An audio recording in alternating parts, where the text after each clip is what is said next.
본문을 교훈 삼아 그리스도가 존귀하게 되게 하려는 그런 삶이 어떤 삶인가를 한번 생각해 보려고 합니다. 세상을 살아가는 사람들이 한결같이 어떻게 살아가는 것이 잘 사는 걸까 생각하고 부단히 노력을 합니다.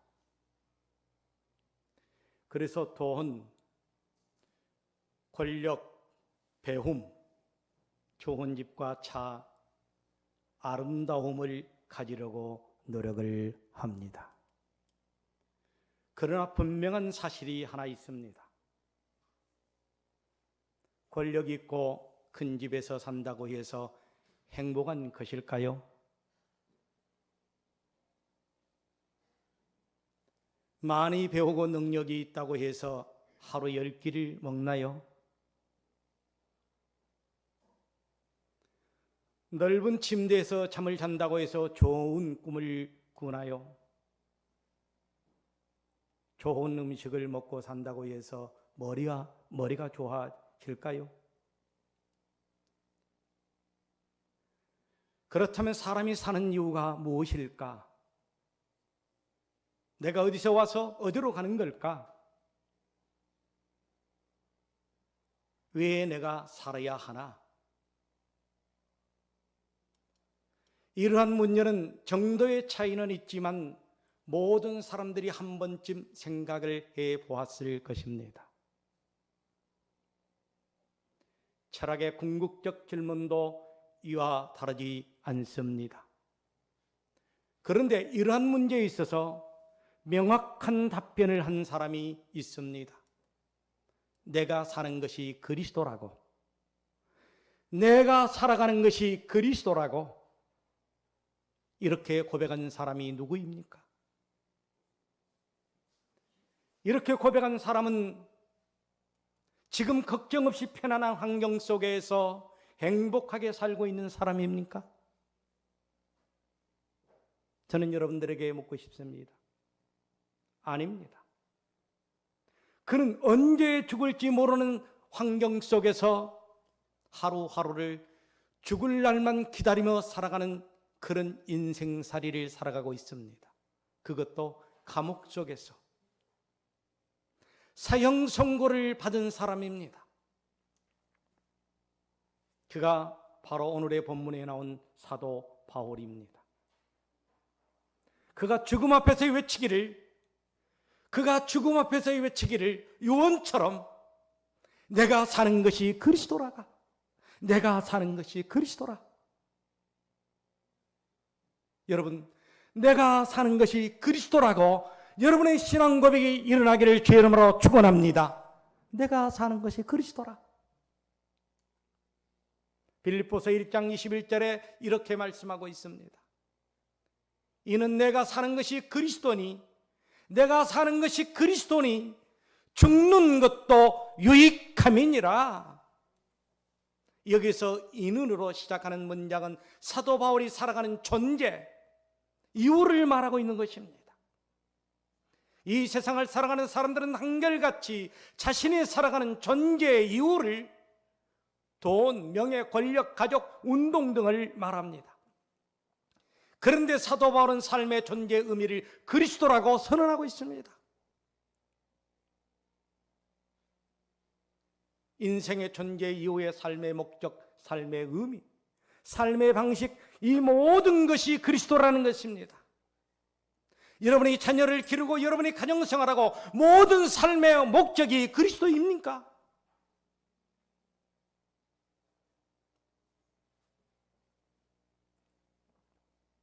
당시 그 유대인들은 예수를 믿는 사도 바울을 향하여 조롱합니다.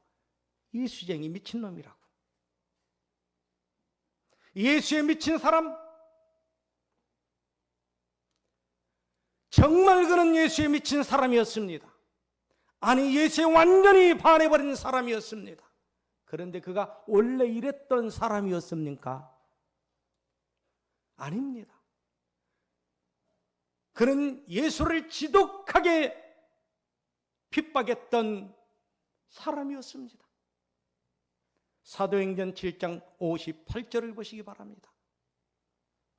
성 밖으로 내치고 돌로 칠세 증인들이 옷을 벗어 사울이라 하는 청년 발 앞에 두니라.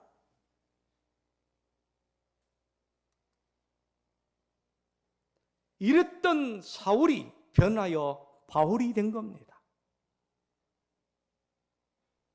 그는 예수를 믿는 사람들을 잡아 죽이려고 다메섹으로 가던 길에 부활하신 예수님을 만납니다. 예수를 만난 이후에 그는 변합니다. 새 사람이 되었습니다.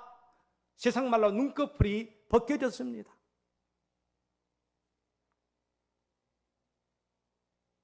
예수를 만난 이후에 그는 이런 고백을 합니다. 디모데전서 1장 13절에서 뭐라고 말합니까? 한번 읽어보시기 바랍니다.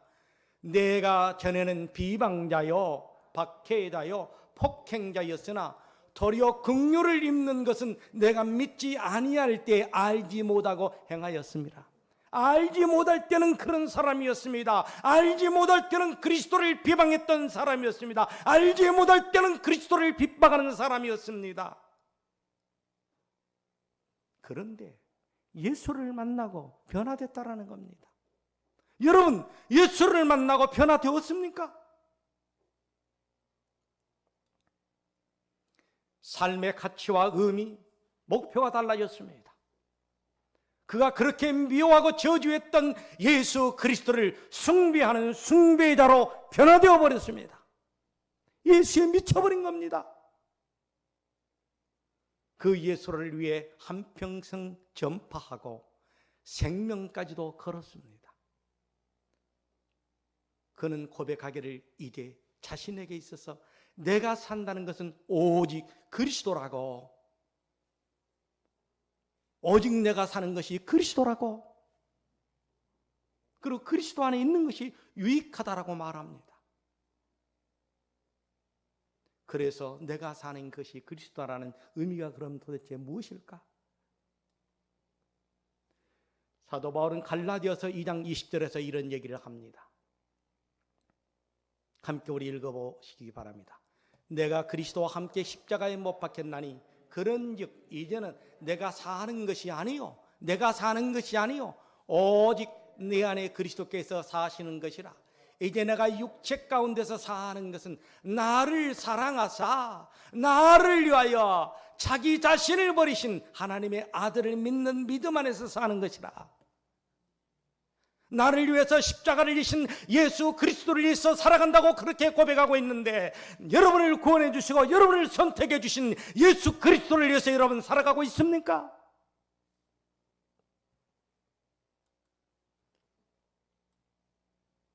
갈라디아서 5장 24절을 보시기 바랍니다. 그리스도 예수의 사람들은 육체와 함께 그 정욕과 탐식을 어디에다? 십자가에 못 박혀버렸다라는 거예요. 내 인생은 모두 다 십자가에 못 박아버리고 그리스도의 인생을 내가 품는다라는 말씀입니다. 이 성경 구절은 그리스도인들에게 있어서 가장 핵심적인 원리입니다. 예수를 고백하는 그 순간부터 나의 육신의 모든 것을 포기하고 오직 예수의 생명으로 사는 것을 말하는 것입니다. 이 말씀들에서 다음과 같은 중요한 원리들이 있습니다. 첫째, 내가 사는 것이 그리스도라면 세상의 모든 것을 과감히 포기해야 된다는 것입니다. 오늘의 본문 1장 20절에 이렇게 기록합니다. 우리 함께 읽어보도록 하겠습니다. 시작. 나의 간절한 기대와 소망을 따라 아무 일에든지 부끄러워하지 아니하고 지금도 전과 같이 온전히 담대하여 살든지 죽든지 내 몸에서 그리스도가 존귀하게 되게 하려 하나니, 내 몸에서 그리스도가 나타나게 하려니. 여러분의 삶 속에서 그리스도가 나타나고 있습니까? 여러분의 모습이 예수입니까? 세상 사람들은 교회를 다니지 않습니다. 예수를 믿지 않습니다. 그러나 내 삶을 보고 저 사람이 진짜 예수쟁이다, 가짜 예수쟁이다 그렇게 얘기합니다. 그래서 그리스도인들은 내 안에 계신 예수가 있기에 예수처럼 행동해야 되는 거예요. 믿습니까?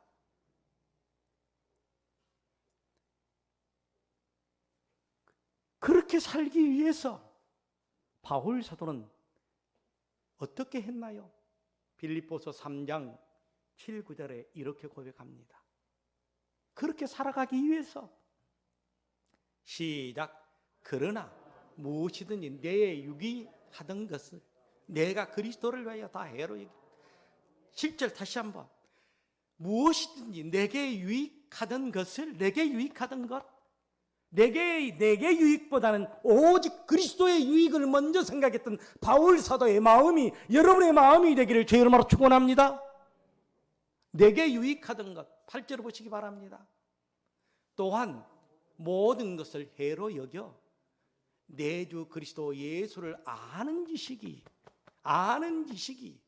가장 고상하기 때문에 내가 그를 위하여 모든 것을 잃어버리고 뭘로? 똥같이 여겨. 배설물로 여기면 그리스도를 얻고, 자 시작.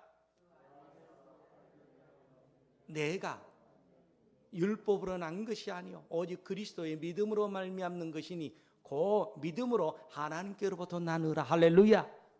여러분은 믿음으로 다시 거듭난 새 생명이라는 것을 믿으시기를 바랍니다. 예수를 만난 후 자기의 유익했던 모든 것을 해로 여기고 과감히 버렸습니다. 예수를 아는 것이 가장 고상한 것이라고 고백합니다. 그럼 도대체 사울의 스펙이 어느 정도였기에 이런 고백을 하나? 도대체 사울이 어느 정도의 스펙을 가지고 있기에 이런 고백을 하나? 자, 빌립보서 3장 5, 6절을 보시기 바랍니다. 대단한 사람입니다. 자, 함께 읽어보시기 바랍니다. 시작.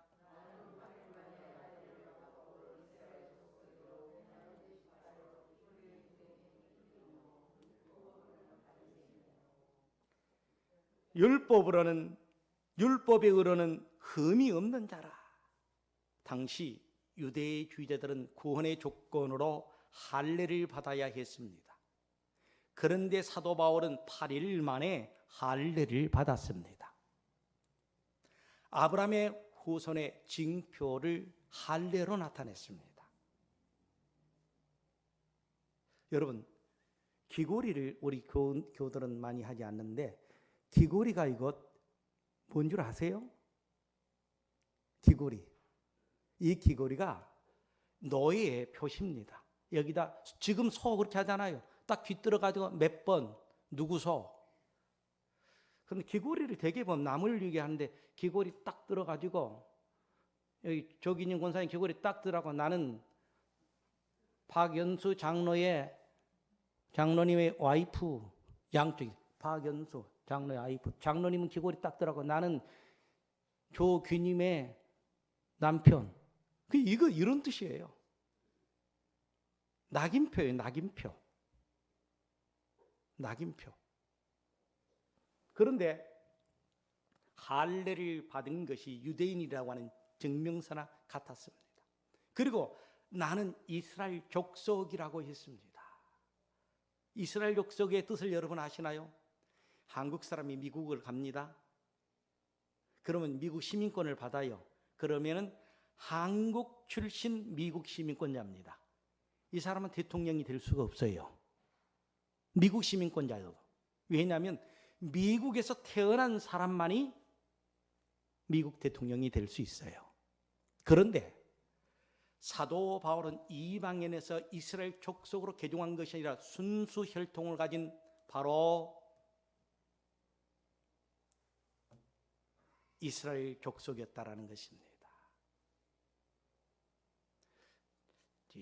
주일 설교 시간에 방송을 나가는데 이런 얘기를 해도 될나 모르겠습니다. 제가 계를 진돗개 있죠. 진돗개를 제가 영광의 장로님한테 받아갔습니다. 그 혈통이 대단히 중요하다고 혈통서를 가지고 그 당시에 82년도에 전국 챔피언을 먹었다고 그러더라고요. 이게 가지고 갔는데 그 혈통을 보존하려고 미국이 얼마나 땅덩어리가 커요. 개를 가지고 4시간을 데리고 저희 집으로 옵니다. 제가 사실 미국에 개 사돈이 많습니다. 그 이필재 목사님이 저 이정현 목사하고 내가 사돈입니다 그랬더니 무슨 사돈이야? 아직 사돈 맺을 나이가 아닌데 했더니 개 사돈이요. 웃더라고요. 그렇게 혈통을 중요시 여기더라고요. 개도.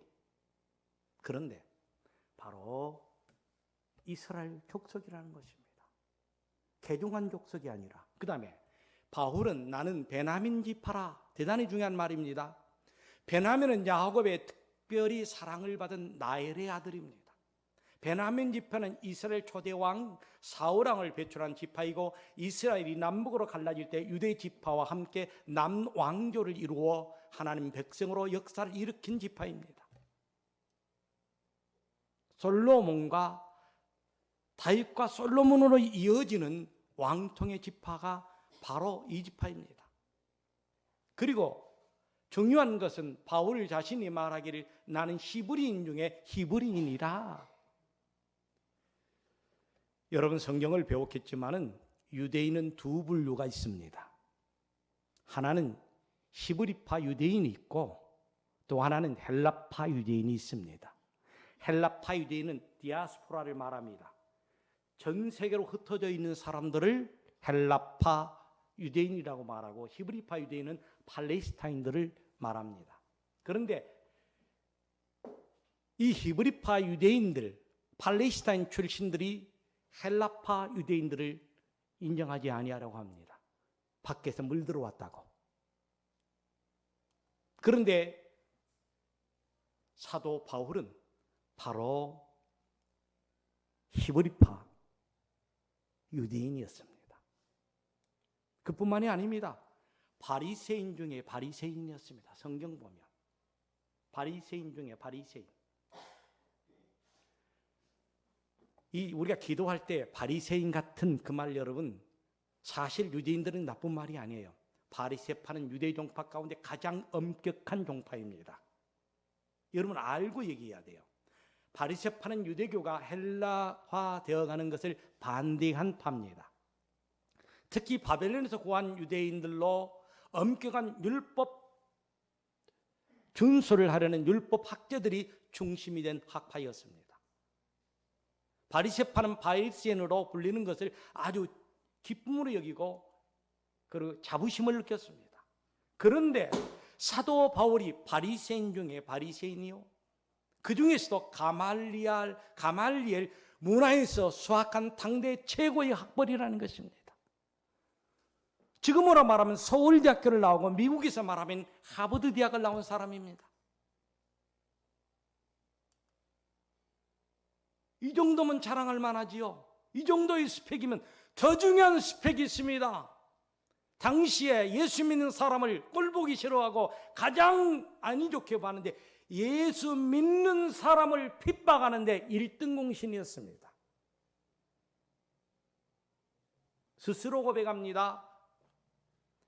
열심으로는 교회를 핍박했다.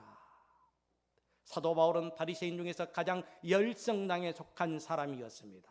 그리스도인들을 잡아가두고 죽이는 일에 열심을 다했던 사람이었습니다. 당시 그리스도인들을 잡아가두고 죽이는 것이 하나님께 충성한 거라고 여겼기 때문에 그리스도인들을 옥에 가두고 죽이고 핍박했습니다. 이런 스펙을 갖춘 사람이지만 다메섹 도상에서 예수를 만난 이후에 모든 것을 버리고 새로운 피조물이 되었습니다. 여러분 예수를 만난 이후에는 새롭게 변화되는 삶을 살아가기를 주의 이름으로 축원합니다. 고린도후서 5장 17절을 보시기 바랍니다. 그런즉 누구든지 그가 과거에 음탕한 일을 했던 간에 살인자였거든 누구든지 그리스도 안에 있으면 새로운 피조물이라. 우리 하나님은 제사 제물을 가립니다. 실한 것, 좋은 것, 눈멀지 아니한 것 그런 것만 받지만은 우리 예수 그리스도의 제사는 그가 세상에서 어떤 짓을 했든 내게 오는 자를 다 용납합니다. 할렐루야. 내게 오는 자를. 새로운 피조물이 된 사도 바울은 오직 예수만을 위한 삶을 살아가게 됩니다. 사랑하는 성도 여러분, 예수를 진실로 믿는다면 버릴 것은 과감히 버리고 포기할 것은 과감히 포기하고 예수 그리스도 안에서 하나님의 뜻을 따라 아름답게 살아가는 성도들이 되길 간절히 소망합니다. 김상현 목사님이라는 분이 계십니다. 이 목사님은 서울대 의대를 나오셨습니다. 심장내과 의사로 돈을 잘 버는 사람이었습니다. 누가 보더라도 부러울 것이 없는 사람이었는데 그분이 먼저 예수를 믿는 것이 아니라 부인이 먼저 예수를 믿었습니다. 부인 때문에 혹시 우리 교회 장로님 되신 분 있습니까? 아무도 없는 거 보니까 다 우리 장로님들이 먼저 예수 믿어가지고 다 권사가 되었나 봐요. 할렐루야. 아멘 안 한 거 보면 이것도 아니고 저것도 아니고 혼자 손들었어요. 우리 송장로님은 내가 우리 정권사 때문에 예수 믿고 장로 됐다고 손들었죠, 혼자.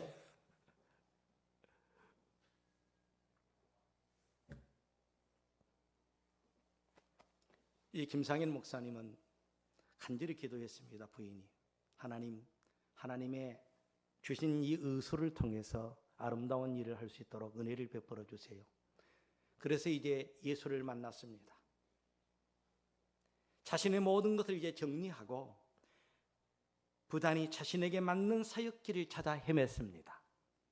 그런데 그것이 바로 사역지가 중국 나한자촌이었습니다. 그는 그곳에서 자신의 남은 생애를 불살라 헌신하고 있습니다.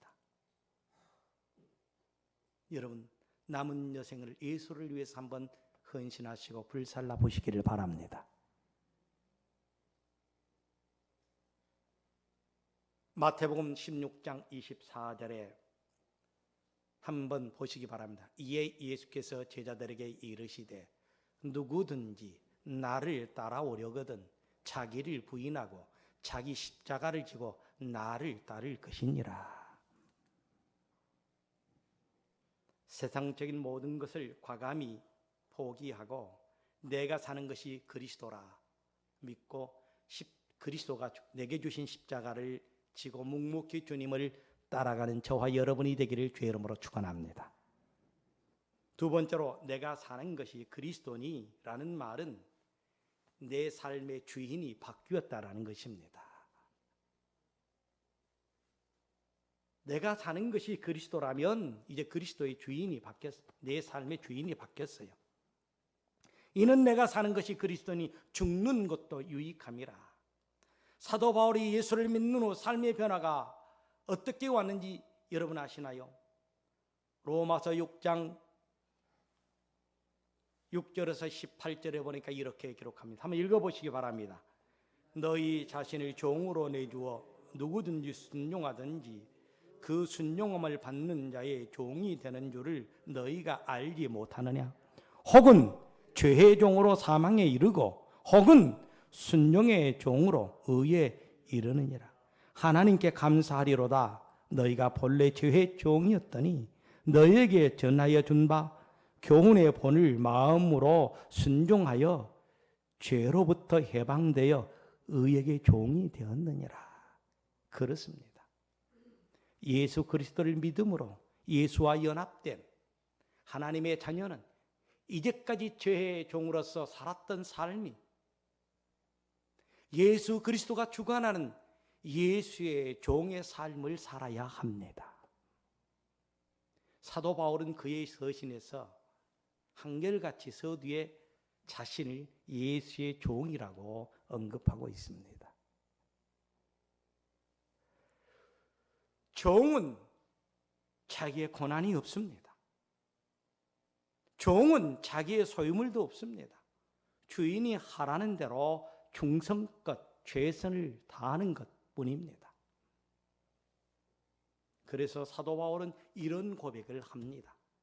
사도행전 20장 24절을 여러분 큰 목소리로 한번 읽어봐 주시기 바랍니다. 나의 달려갈 길과 주 예수께 받은 사명, 곧 하나님의 은혜의 복음을 증언하는 일을 마치려 하며 나의 생명을 조금도 귀한 것으로 여기지 아니하노라. 사도 바울은 자신의 생명까지도 예수를 믿고 예수를 만난 이후에 자기의 생명까지도 조금도 귀한 것으로 여기지 아니하고 주님께 드립니다. 그리했더니 감옥 안에서 찬양하고 기도했더니 옥문이 열리는 역사가 나타났습니다. 바울의 삶의 의미와 목표가 바뀌어졌습니다. 사랑하는 성도 여러분, 여러분의 삶의 의미와 목표가 지금 무엇이었습니까? 참된 그리스도인이라면 어느 누구나에 없이 이런 경험과 고백이 있어야 됩니다.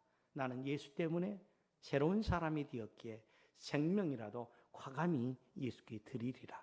이런 고백이 있기를 주의 이름으로 축원합니다. 마지막으로 사도 바울의 삶의 의미와 목표가 변경되었음을 고백합니다. 지금까지 사도 바울이 추구했던 그 목표가 새롭게 설정되었음을 고백하고 있습니다.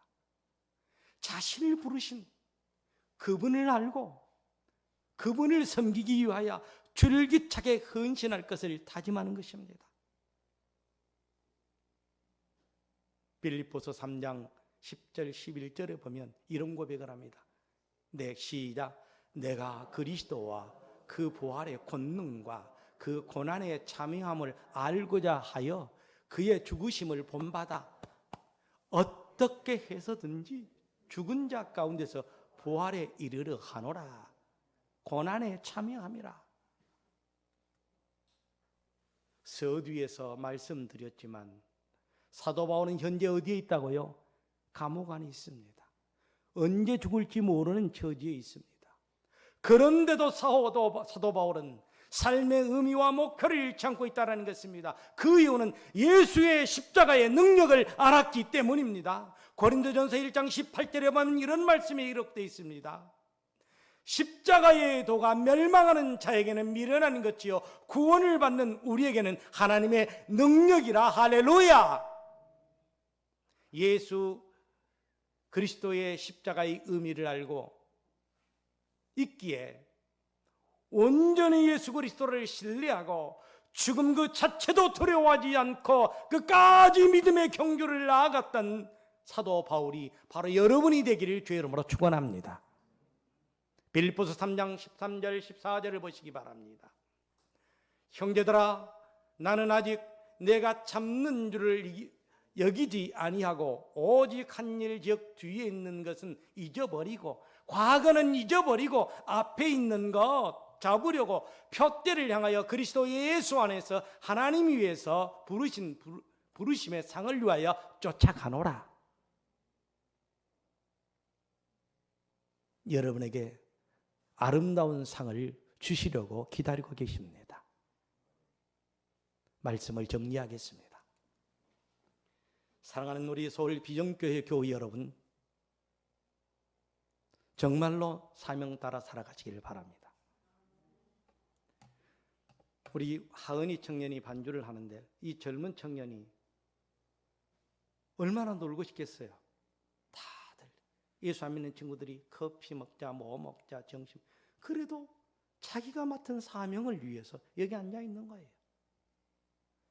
이 목사가 설교 한 편을 만들기 위해서 그 사명을 이행하기 위해서 화요일부터 주일 오늘 아침까지 일부 설교 끝난 이후까지 다시 수정하고 또 기도하고 말씀을 묵상하고 선포하는 거예요. 이것이 하나님이 내게 주는 사명이기에 우리의 삶의 의미와 목표를 어디에 두고 살아가고 있습니까? 그리스도인으로서 존재 이유를 어디에 두고 살아가고 있습니까? 인생이란, 행복한 인생이란 예수를 믿고 세상의 근심과 걱정을 덜기 위함이 아닙니다. 아니면 죽어서 천국 가기 위함도 아닙니다. 성도의 존재 이유는 예수 안에서 살기 위함이요, 인생의 의미를 예수 안에서 찾기 위함이요, 여러분의 삶의 의미를 예수 안에서 찾으시기를 바랍니다. 그 예수를 인생의 목표로 설정하고 그 예수를 붙들고 끝까지 달려가는 저와 여러분이 되기를 주의 이름으로 호소합니다. 이제 자신만을 위하여 호의호식 하는 것이 아니라 나를 죄 가운데서 불러내신 그분의 의도의 목적을 따라 내 삶을 불살라보자는 것입니다. 그것이 내 삶 속에서 그리스도를 존귀케 하는 겁니다. 그 삶이 그리스도의 영광을 드러내는 것입니다. 이러한 것이 그리스도 안에 사는 의미요, 방식이요, 목표인 것입니다. 사도 바울이 그렇게 살았습니다. 한평생 헌신했습니다. 여러분들도 이러한 인생의 목표로 죽도록 충성하시는 주님의 백성들이 되시기를 다시 한번 주의 이름으로 축원합니다. 이러한 삶을 살아갈 때 인생의 참된 행복과 만족과 희열이 있을 것입니다. 내가 무엇을 하든지 나는 그리스도를 위해서 한다. 기도하겠습니다.